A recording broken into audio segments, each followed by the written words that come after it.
Have you ever stayed late at work, long after everyone else had gone home? The conversations disappear, the phones stop ringing, the fluorescent lights begin to hum louder than they should. Every empty hallway suddenly feels longer. Every reflection in the glass makes you look twice. Most people blame that feeling on exhaustion. After all, an office is one of the safest places you can imagine. People don't expect horror to happen between cubicles and conference rooms. But maybe that's exactly why some places are able to hide it, because nobody is looking. Tonight's story isn't about a haunted mansion, or an abandoned asylum, or a forgotten cemetery. It's about an ordinary office building, one that still receives visitors even though nobody has worked there for almost 20 years. Some of what you're about to hear comes from security reports, some comes from former employees, and some has never been explained.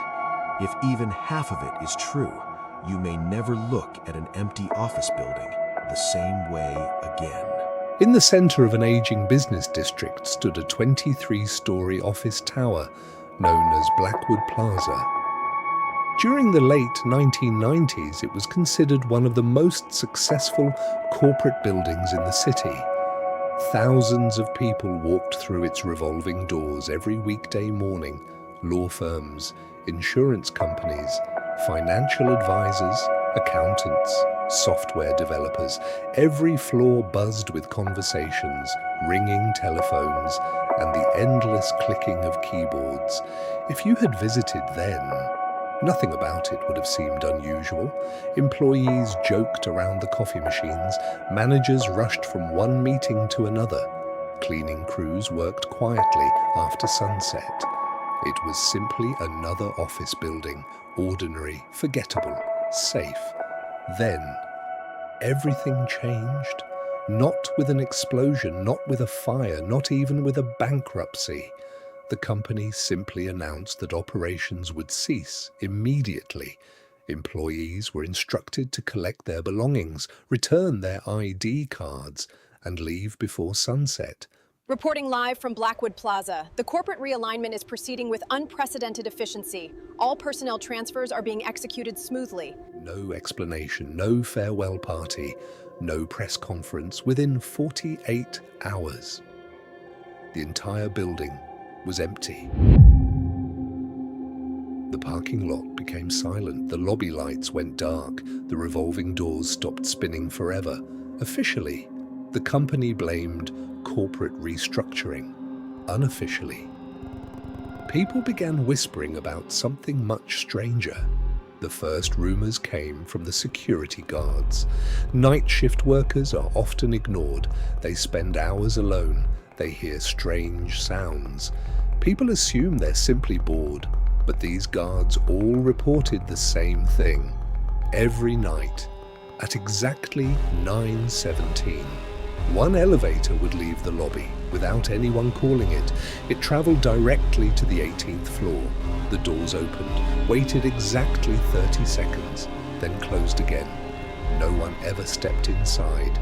The elevator simply returned to the lobby, as though it had completed its task. Maintenance technicians inspected the system. They replaced wiring, updated software, disconnected power. Nothing worked. The elevator continued making the same trip every single night, always at 9:17, never early, never late. At first, people laughed. Someone joked that the building had the most punctual ghost in the city.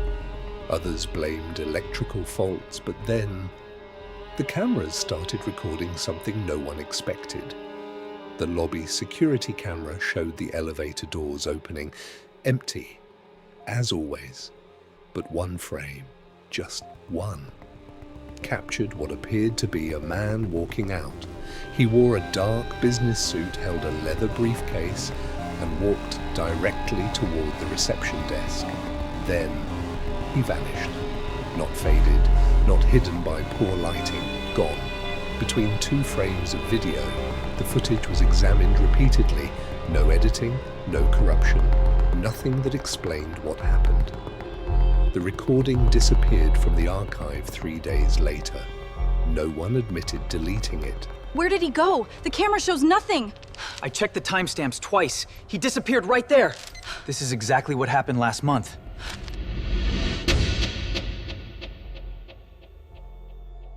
Former employees began contacting each other, not because of the video, because it reminded them of something they had spent years trying to forget.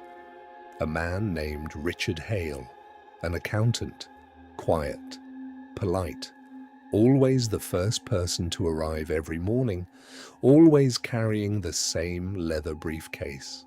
Richard had disappeared 1 week before the company closed. Police searched the building, his apartment, nearby train stations. Nothing. No body. No goodbye letter. No financial activity. It was as if he had simply stopped existing. His family never received answers. His desk remained untouched until the company shut down. His coffee mug still sat beside his computer.